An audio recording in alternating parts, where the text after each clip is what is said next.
સહજાનંદ સ્વામી મહારાજની જય. વાલા હરિભક્તો, સ્વામિનારાયણનો સત્સંગી યુટ્યુબ ચેનલમાં આપ સૌનું હાર્દિક સ્વાગત છે. વાલા ભક્તો, આજે આપણે જોઈ રહ્યા છીએ કે આપણા સત્સંગમાં વર્ષોથી એક પરંપરા છે કે બધા જ લોકો, બધા જ હરિભક્તો સવારની પૂજા કરતા હોય છે. પરંતુ ઘણા આજના બાળકો એવા છે કે જેઓ સંપ્રદાયમાં તો છે પણ સવારની પૂજા નથી કરતા, કારણ કે તેમને એવું લાગતું હોય છે કે સવારની પૂજા કરવી એ એક બહુ અઘરો ટાસ્ક છે, બહુ અઘરી ક્રિયા છે એમ. પણ એવું કાંઈ હોતું નથી. નાના બાળકો માટે નાના બાળકોની સવારની પૂજાની રીત હોય છે, જે બાળકો કરે તો એ પણ માન્ય ગણાય છે.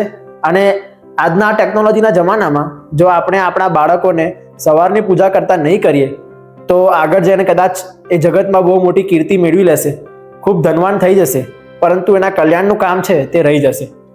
તો વાલા ભક્તો, આજે હું તમને બતાવવા જઈ રહ્યો છું કે નાના બાળકોની પૂજા કેવી રીતે કરાય, શું રીત હોય છે. અને આ વિડીયોમાં આપણો સાથ આપવાનો છે દેવ, તો દેવને પણ ખૂબ ખૂબ થેન્ક યુ. અને વાલા હરિભક્તો, ચલો આજનો વિડીયો સ્ટાર્ટ કરીએ. તો સૌથી પહેલાં તો જે પણ પૂજા કરે છે તેને એક શુદ્ધ શાલ એટલે કે શુદ્ધ ખેસ અને શુદ્ધ ધોતિયું તે પહેરી લેવું. ત્યાર પછી એક શુદ્ધ જગ્યા હોય તેના પર એક શુદ્ધ આસન ફાતરવું, એટલે કે એ જગ્યા પર કોઈ કચરો ના હોવો જોઈએ, કારણ કે ત્યાં આપણે આપણા ભગવાનને વિરાજમાન કરીએ છીએ. ત્યાર પછી વાલા ભક્તો, આપણે તિલક ચાંદલો કરવો. સૌ પ્રથમ તિલક કરવું અને ત્યાર પછી કુમકુમનો ચાંદલો કરવો. વાલા ભક્તો, બને ત્યાં સુધી તમારે તમારા બાળકને તે પોતે તિલક ચાંદલો કરે એવી આદત પાડવી. અને જો તેને તિલક ચાંદલો કરતા ના આવડતું હોય તો તિલક ચાંદલો કેવી રીતે કરાય તે શીખવાડી દેવું, તેથી કરીને એ પોતાની જાતે તિલક ચાંદલો કરી શકે. તિલક જ્યારે કરો ત્યારે તિલક એકદમ વ્યવસ્થિત દેખાય તે રીતે કરવું.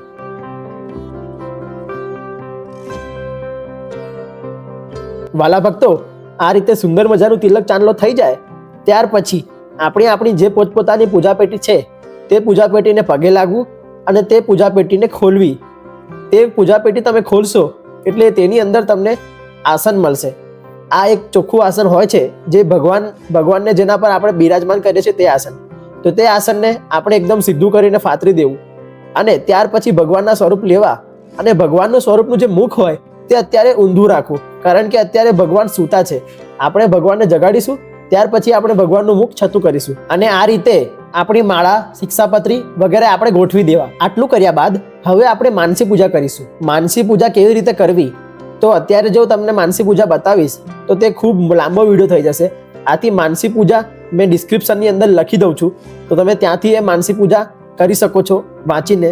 અને અત્યારે હું તમને કહું તો માનસી પૂજામાં બાળકો અલગ અલગ પ્રકારના ભાવથી ભગવાનને, જેમ કે ભગવાનને જગાડવાના, પછી ભગવાનને નવડાવવા લઈ જવાના, પછી ભગવાન નાય છે, ત્યાર પછી ભગવાનને કોરા વસ્ત્રો આપીએ છીએ, ત્યાર પછી ભગવાન પોતાનું શરીર લૂછે છે અને પછી નાના બાળકો ભગવાનનો શણગાર કરે છે. આ રીતે અલગ અલગ પ્રકારના ભાવ વડે આપણે ભગવાનની માનસી પૂજા કરવાની હોય છે. તો એ મેં ડિસ્ક્રિપ્શનની અંદર આપેલી છે, ત્યાંથી તમે એ વાંચી શકો છો. માનસી પૂજા થઈ ગયા બાદ આપણે આપણી પૂજામાં ભગવાનના જેટલા પણ સ્વરૂપોને બિરાજમાન કરવાના છીએ તે બધા જ સ્વરૂપોને આપણે હાથમાં લેવાના અને એક ચોખ્ખા નાના કકડા વડે આપણે એ ભગવાનની જેટલા પણ સ્વરૂપ છે તેમને લૂછવાના. આપણે ભગવાનના સ્વરૂપને લૂછીએ છીએ કેમ? કારણ કે આપણે એવો ભાવ કરવાનો કે આપણે ભગવાનને સ્નાન કરાવી રહ્યા છીએ, આપણે ભગવાનને પ્રેમથી નવડાવી રહ્યા છીએ. આ રીતે ભગવાનના સ્વરૂપને આપણે લૂછીશું અને ત્યાર પછી તેને જે આપણે આસન ફાતર્યું હતું તે આસન ઉપર સુંદર રીતે ગોઠવીને ભગવાનને બિરાજમાન કરીશું.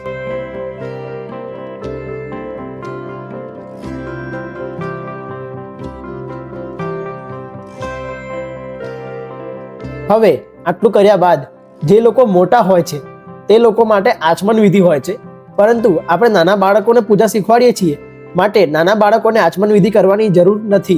જો કરે તો ઘણું સારું, જો ના કરે તો પણ ચાલે. નાના બાળકોએ શું કરવું? હવે સૌથી પહેલાં આપણે બધા પાસે માળા હોય છે, તો આપણે સૌથી પહેલાં પૂજાની સ્ટાર્ટિંગમાં માળાથી સ્ટાર્ટ કરીશું. તો સૌથી પહેલાં આપણે 3 વખત બેઠા બેઠા આસન ઉપર બેઠા બેઠા જ માળા કરવાની રહેશે. માળા કરતી વખતે આપણે સતત ભગવાનની આંખોમાં આંખો રાખીને આપણે માળા કરવી અને ભગવાનના નામનું સ્મરણ કરવું, જેથી આપણને માળા કરતી વખતે ખૂબ જ આનંદ આવશે.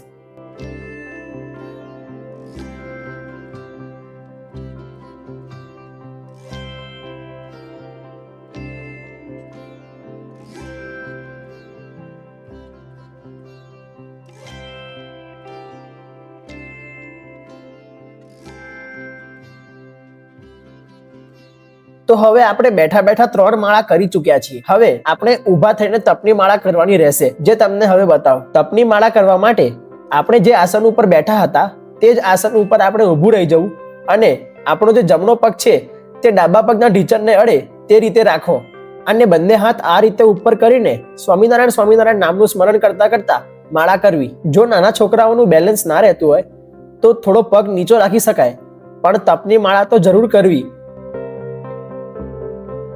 હવે તપની મુદ્રામાં માળા થઈ ગયા બાદ આપણે એક માળા કરીશું ભગવાનની પ્રદક્ષિણા કરતા કરતા. તો પ્રદક્ષિણા આપણે ડાબી સાઈડથી ફરવાની ચાલુ કરવાની અને જમણી સાઈડ જવાય એ રીતે ગોલ ગોલ પ્રદક્ષિણા ફરવાની અને આ રીતે આપણે ભગવાનનું નામ સ્મરણ કરતા કરતા એક માળા કરવાની રહેશે.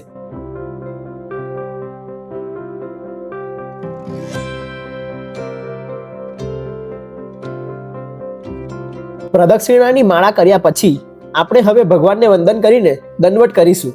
તો દંડવત કેટલા કરવા? તો ઘણા લોકો 6 કરે છે, ઘણા લોકો 11 કરે છે, ઘણા લોકો એનાથી વધારે કરે છે. પરંતુ જો બાળકો છીએ તો 6 દંડવત કરીએ તો પણ ચાલે, પણ ભગવાનને 6 દંડવત તો જરૂર કરવા.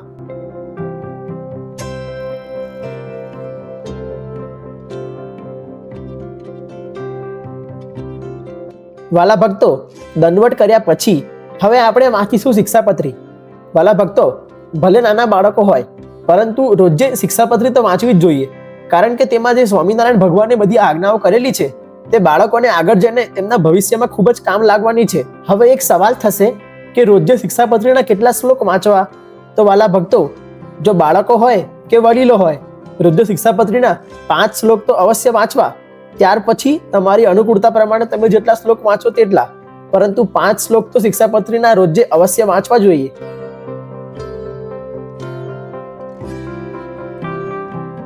શિક્ષાપત્રી વંચાઈ જાય ત્યારબાદ નાના બાળકોએ ભગવાનને પ્રાર્થના કરવી. ભગવાનને જો આપણાથી કઈ ભૂલ થઈ ગઈ હોય તો એના માટે સોરી બોલવું અને આપણને ભગવાને આટલું બધું આપ્યું છે, આટલું સારો મનુષ્ય દેહ આપ્યો, આટલા સારા માતા પિતા આપ્યા અને આ બધું જ આપણને જે આપ્યું છે એના માટે આપણે ભગવાનને થેન્ક યુ કહેવું.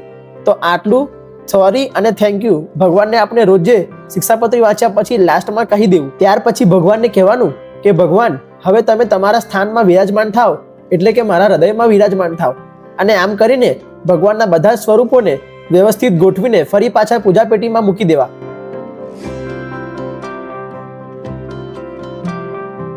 તો વાલા હરિભક્તો, આ હતી નાના બાળકો માટેની પૂજા. એકદમ સિમ્પલ, સરળ છે અને 5 જ મિનિટ લાગે, પણ 5 મિનિટની પૂજા આપણે ભગવાન માટે કરીએ તો તમારા બાળકનું ભવિષ્ય બી સારું રહે, તમારા બાળકને ભગવાનમાં પ્રેમ થાય. અને આજના જમાનામાં બાળકને ભગવાનમાં પ્રેમ કરાવો એ બહુ મોટું ચેલેન્જ છે અને જો એ થઈ જાય તો બધા બાળકોનું જીવન બહુ સારું રહે છે. તો આશા રાખીએ છીએ તમને આ વિડીયો પસંદ આવ્યો હશે. જો વિડીયો ગમ્યો હોય તો વિડીયોને લાઇક કરી દેજો.